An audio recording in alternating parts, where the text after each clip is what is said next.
Welcome back, everyone. Ready for another deep dive. Always.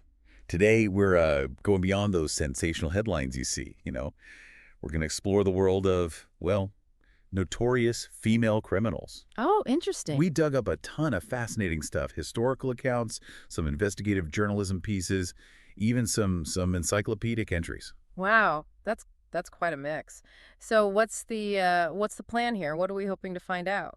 Well, we really want to uncover what made these women commit these crimes, right? Hmm. Not just the what, but the why.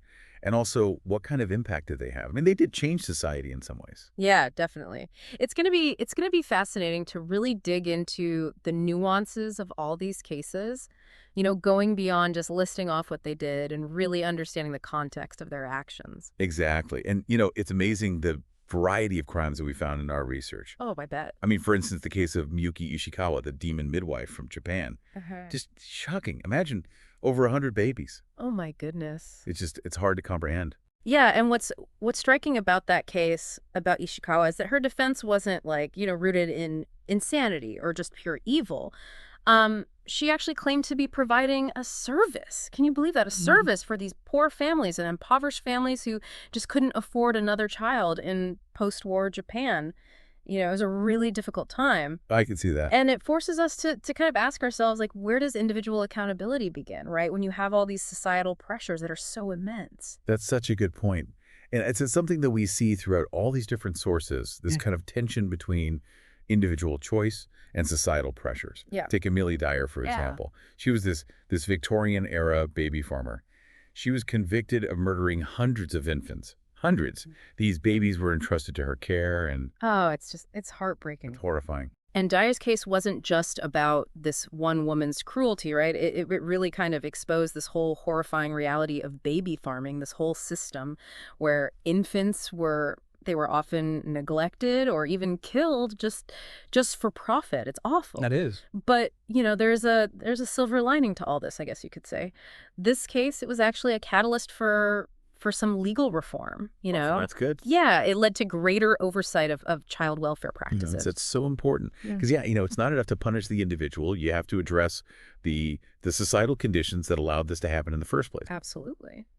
And speaking of societal conditions, the story of Phoolan Devi, the bandit queen of India. Now, that is a stark example of how a life of crime can be fueled by this thirst for retribution.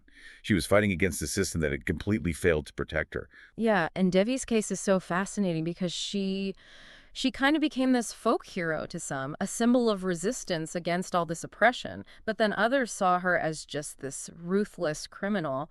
And this duality, it raises these really interesting questions about how we perceive and how we judge women who challenge these societal norms, especially when violence is involved. That's such a great point. Because, our perception of these women is so often shaped by our own preconceived notions about gender and about what's acceptable behavior for women. Right. And, it's interesting because some of these cases, they really force us to consider the role of mental illness in understanding these crimes. I mean, you have the case of Andrea Yates, for example. She tragically drowned her 5 children while suffering from postpartum psychosis. Yeah, that case was just absolutely devastating. And Yates' case, unfortunately, it isn't unique. I mean, our sources highlight numerous examples where mental illness and particularly postpartum psychosis played a significant role in these crimes. And what's really important here is understanding the legal and ethical complexities that arise when a crime is committed by someone who is experiencing a severe mental health crisis, right? It's not always a clear-cut case of good versus evil. It's more about this tragic intersection of illness and consequence. Absolutely. And it's just heartbreaking to consider the impact on families and communities when something like that happens. But then, on the other hand, we have cases where the motive appears to be driven by something else entirely. Greed, like Belle Gunness, for instance. She lured men to her farm, she would marry them, and then, let's just say she found a way to profit from their demise. Yeah, those cases, while they're disturbing, they really do offer valuable insights into the darker side of human nature. Gunness and others like Tilly Klimek, who poisoned her husbands for their life insurance policies. These cases remind us that this pursuit of wealth, it can lead people down a very dangerous path. It raises the question, what is the price of ambition? And at what point does the desire for material gain does it become a justification for taking a human life? That's a chilling question. And speaking of chilling, we also have to talk about the cases where this pursuit of power and control seems to be the driving force. Yeah. Daria Saltykova, for example. She was a Russian noblewoman who was notorious for torturing and killing her serfs. Yeah, and Saltykova's case is particularly disturbing because it demonstrates how these societal hierarchies can enable and even protect those who are in positions of power. It begs the question, would her crimes even have been possible, let alone gone unpunished for so long, if she wasn't a member of the elite class? That's a really good question. It makes you wonder, doesn't it? And then there's Countess Elizabeth Bathory. She was a Hungarian noblewoman who was accused of murdering hundreds of young women, and the rumors were that she believed that their blood would preserve her youth. Yeah, that one's been passed down through the centuries, hasn't it? It's almost become like a dark fairy tale of sorts. Definitely. But Bathory's case, it's shrouded in so much myth and speculation. It forces us to consider how these societal anxieties, particularly those surrounding female aging and the pursuit of beauty, how they can intersect with power and cruelty. Yeah, it's like this cautionary tale about the lengths that some people will go to maintain their position and their appearance. But what about the women who are driven to crime by trauma, by this desire for revenge? Those are perhaps the most challenging cases, I think, because they force us to really confront the cyclical nature of violence and its profound impact on the human psyche. You have Aileen Wuornos, for example, who killed men while she was working as a prostitute. And her history of abuse, it undoubtedly shaped her actions. It blurs the lines between a victim and perpetrator. And then there's Juana Barraza, who specifically targeted elderly women. And our sources suggest that her actions, they kind of mirrored the abuse that she herself had endured. It's a tragic example of how past trauma can manifest in these horrific ways. Yeah, these cases really highlight the urgent need for understanding the long-term effects of trauma, especially for women who often face this double burden of victimization and societal judgment. It begs the question, how can we break this cycle of violence? How can we offer support to those who have suffered such profound harm? These are really tough questions, and I don't think there are any easy answers. It's like peering into this abyss of human experience, trying to make sense of the darkness. But before we get too overwhelmed, let's kind of shift gears a little bit and look at how these women and their crimes impacted society as a whole. Okay, yeah. I mean, they definitely made a mark. For sure. For one thing, they really challenged these traditional notions of femininity. I mean, the world was kind of forced to confront the reality that women, they're capable of violence just like men. Absolutely. And not just these so-called crimes of passion, as some people might assume. I mean, many of these women, they were calculated, they were methodical. They demonstrated this level of premeditation that totally defied the stereotypes. Exactly. And I think that's partly why there's this enduring cultural fascination with female criminals. They really disrupt our expectations. They force us to confront these uncomfortable truths about gender and power. And it explains why there's a whole podcast dedicated to them. But beyond just the morbid curiosity, these cases also had some real-world consequences. Oh, of course. Like we saw with the Amelia Dyer case, some of them led to legal and social reforms. And even when tangible change wasn't immediate, they at least sparked public discourse about these issues that really needed to be talked about, like child welfare, mental health, and the vulnerabilities within our legal systems. Right. So amidst all the darkness, there were these little glimmers of hope for progress. Yes. Now, before we dive into some specific American cases, I'm curious to hear what you think about what we've covered so far. Well, what really strikes me is the sheer diversity of these cases. It would be reductive to try to create this single profile of a female criminal, Their motivations, their circumstances, their impacts, they're all as varied as the individuals themselves. Absolutely. It's like looking at this kaleidoscope of human behavior with all its beauty and ugliness. Yeah, I like that. But speaking of ugliness, there are a few American cases that really stand out for their brutality and their societal impact. Oh, for sure. Let's start with Delphine LaLaurie. She was a New Orleans socialite whose crimes really exposed the horrors of slavery in antebellum America. Her mansion, it became a symbol of the cruelty and dehumanization that was just commonplace at that time. Yeah, a very dark chapter in American history. Absolutely. And her crimes were absolutely horrific, but her story also, It reveals a lot about the power dynamics and the societal hypocrisy of that era. It's a stark reminder of the injustices that were just ingrained in the fabric of American society at that time. It's a vital reminder, isn't it, that even within a system that's designed to protect certain individuals, you can still have immense cruelty and exploitation flourishing. Yeah, it's a disturbing thought. And speaking of disturbing, the case of Jean Jones. She was a pediatric nurse dubbed the Angel of Death. It's one that still gives me chills. Oh, I know that case. It was particularly shocking because it involved the deliberate harm of the most vulnerable members of society, infants. It's hard to even imagine. I know, and Jones was suspected of killing dozens of infants, but she was only convicted for 2 murders. And that raises these unsettling questions about the efficacy of the safeguards within our healthcare system. Yeah, it's a very sobering thought, realizing that even places that are meant for healing can become these sites of unimaginable harm.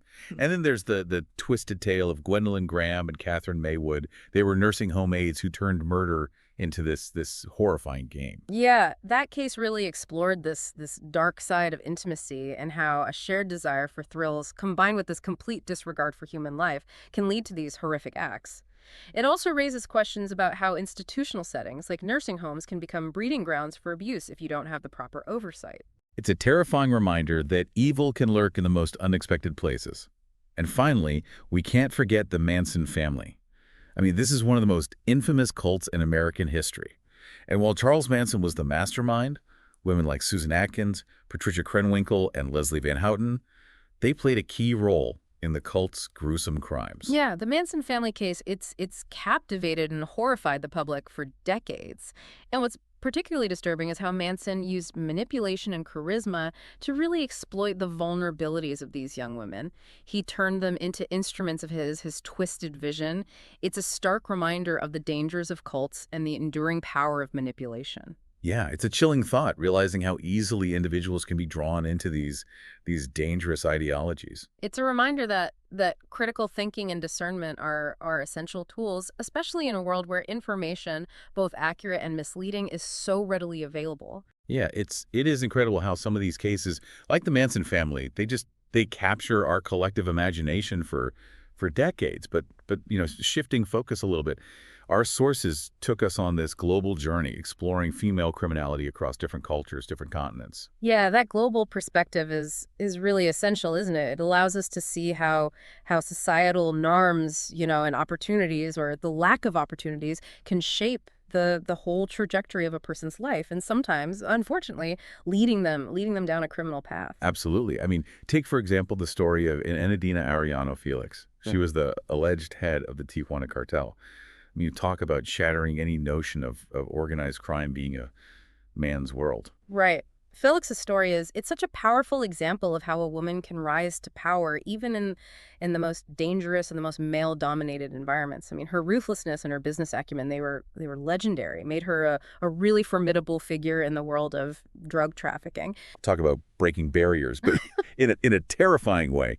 And then there's Griselda Blanco Restrepo, the Colombian drug trafficker known as the Black Widow.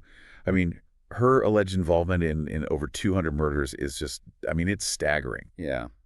Blanco Restrepo's story, it's a chilling reminder that the drug trade is a brutal, unforgiving world. Yeah. But beyond just the violence, it's fascinating to consider the strategic brilliance that she displayed, rising through the ranks of the Medellin cartel at a time when women were rarely even seen in those positions of power. It's like something out of a movie, Yeah. But with very real and devastating consequences. Speaking of disturbing chapters in history, our sources also delved into the roles that women played in Nazi Germany, specifically Ilse Kech and Irma Gries. Yeah, these cases are particularly challenging, I think, because they force us to confront the complexities of human behavior in these really extreme circumstances.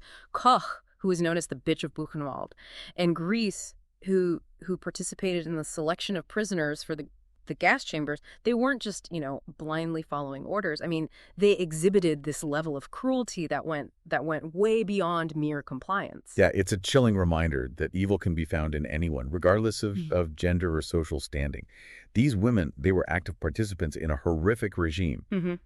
And their actions, they challenge us to understand how individuals can become complicit in such atrocities. It's a question that continues to haunt us, doesn't it? How do ordinary people become capable of these extraordinary acts of cruelty? It speaks to the power of ideology, the corrosive influence of unchecked authority, and the dangers of conformity. It's a lot to process for sure. But before we move on, I want to touch on a few more cases that highlight, the diverse range of female criminality. Right. I mean, we've seen everything from drug lords to concentration camp guards. Yeah. But let's shift our focus from these grand narratives of cartels and war crimes to cases that were deeply personal, even familial. The case of Karla Homolka, for instance. Oh, yeah, that's a tough one. It is. Yeah. Homolka's involvement in the murders of 3 teenage girls in Canada, including her own younger sister, it shocked the nation. And it's a case that continues to spark debate about the nature of justice, especially considering the controversial plea deal that she received. Yeah, it's a case that raises more questions than answers, doesn't it? It forces us to consider the complexities of legal systems, the ethics of plea bargains, and the very definition of accountability. Right. And then there's this really unsettling case of Klara Majerova. She was this Czech woman who participated in a religious cannibal cult. I mean, the level of abuse that she and her sister inflicted on their adopted sons is it's unimaginable. It's hard to even fathom that level of depravity. That case, it's a stark reminder that evil can lurk even within the supposed sanctity of family. It challenges our assumptions about maternal instincts and forces us to confront the darkest possibilities of human behavior. It's definitely not for the faint of heart. And speaking of disturbing cases, the case of Leonarda Cianciulli, the Italian soap maker who turned her victims into, well, soap and tea cakes. I mean, it's truly the stuff of nightmares. Yeah, that one's always stayed with me. Cianciulli's case, it's this fascinating blend of superstition, desperation, and this chilling practicality. She believed that human sacrifices were necessary to protect her son during World War II. It really highlights how fear and societal anxieties can just warp an individual's perception of reality. Yeah, it's a bizarre and unsettling case for sure. Now, while some of these women acted alone, others were part of these larger criminal enterprises, often working alongside family members. Yeah. Take Ma Barker, for instance. She led this gang that included her own sons, terrorizing America during the Depression era. Yeah, the Barker Gang's reign of terror. It's a classic example of American outlaw mythology. But the question of Ma Barker's actual role in the gang's crimes, it remains a subject of debate. Was she the mastermind, like some people believe, or was she just, a protective mother who was caught up in her son's criminal activities? It's a question that historians continue to wrestle with. It's fascinating how some figures become almost mythical. Their true nature, it gets obscured by legend and speculation. Yeah, absolutely. And speaking of figures shrouded in myth and controversy, we have to revisit the Manson family. I mean, the roles that the Manson girls played, Susan Atkins, Patricia Krenwinkel, and Leslie Van Houten in the cult's crimes, have been analyzed and debated for decades. It's true. And I mean, their stories, they're just this chilling reminder of the dangers of charismatic leadership, the allure of belonging, and the power of groupthink. It's hard to fathom the level of manipulation that must have taken place to convince these young women to commit such horrific acts. Yeah, it's a stark reminder that even individuals who seem intelligent and capable of independent thought can be susceptible to manipulation, especially when they're seeking, meaning or purpose or even just a sense of community. Yeah, it's a cautionary tale for sure. But not all of these women were driven by ideology or a thirst for power. Yeah. Our sources also highlighted cases where poverty and desperation played a really significant role. Oh, absolutely. Take Fulan Devi, for instance. Her story is such a tragic example of how systemic injustices, poverty, and abuse can just push an individual to the brink. Her crimes, while they were undeniably violent, they were born out of a desire for revenge against those who had wronged her and a rejection of the societal structures that had failed to protect her. It's a heartbreaking reminder that sometimes crime is born out of desperation, out of a lack of opportunity. Devi's story really forces us to consider the complex interplay of individual choices and societal circumstances. Yeah. It challenges us to look beyond these simple labels of criminal and victim and acknowledge the nuanced realities that can lead individuals down a path of violence. It's a sobering thought for sure. But not all of these women were victims of circumstance, right? Yeah. Some, like Belle Gunness, were driven by greed and a chilling willingness to exploit others for personal gain. Yeah, Gunness's story it's a classic example of a female predator, someone who used her charm and her cunning to lure victims into her web of deceit. Her case is a reminder that evil can wear a friendly face and that appearances can be very deceiving. It's a chilling thought. Makes you wonder, how many other Belle Gunnesses are out there operating under the radar, preying on those who are vulnerable and unsuspecting? That's a question that's difficult to answer, but it really highlights the importance of awareness, critical thinking, and recognizing the red flags of manipulation and exploitation. Absolutely. And speaking of recognizing patterns, our sources also highlighted cases where women rose to prominence in these traditionally male-dominated criminal enterprises. Yeah, that's a fascinating trend, isn't it? It suggests that the barriers to entry in the criminal underworld are perhaps not as rigid as we might assume. Right. I mean, for example, the story of Maria Ligiardi, the godmother of the Camorra crime syndicate Yeah. in Naples. It's a testament to the ambition and the strategic brilliance of some women in organized crime. Yeah, Liccardi's rise to power in a traditionally patriarchal organization is remarkable. It demonstrates that in some cases, intelligence, ruthlessness, and a knack for business can trump those traditional gender roles. Like a real-life mafia movie. Right. And then there's Mireya Moreno Carrion, the former police officer who became a leader of the notoriously violent Los Zetas cartel in Mexico. Yeah, Carrion's case is particularly intriguing because it really blurs the lines between law enforcement and organized crime. Her transition from upholding the law to leading a cartel, it raises questions about the nature of power, the allure of the criminal underworld, and the complexities of the drug trade. Yeah. It's a stark reminder that corruption could exist even within the institutions that are designed to protect us. And speaking of corruption, our sources also explored cases involving financial crimes. And they highlight the cunning and the audacity of some women in this arena. Oh, for sure. The case of Dorothea Puente, for example, it's a chilling example of how greed and a lack of empathy can lead to the exploitation of vulnerable individuals. Puente ran a boarding house in California where she poisoned her elderly and disabled tenants to collect their Social Security checks. Oh, that's awful. It's a horrifying example of how seemingly ordinary individuals can harbor these dark secrets and sinister intentions. It makes you wonder who can you really trust? Yeah, it's a question that's both unsettling and essential to ask. It reminds us to be discerning, to be aware of potential red flags, and to be vigilant in protecting ourselves and those around us from exploitation. Well said. Now, before we move on to our final segment, I want to take a moment to acknowledge the profound impact that some of these cases have had on our understanding of mental health. Yeah, You're referring to the case of Andrea Yates, of course. of course. Her tragic story.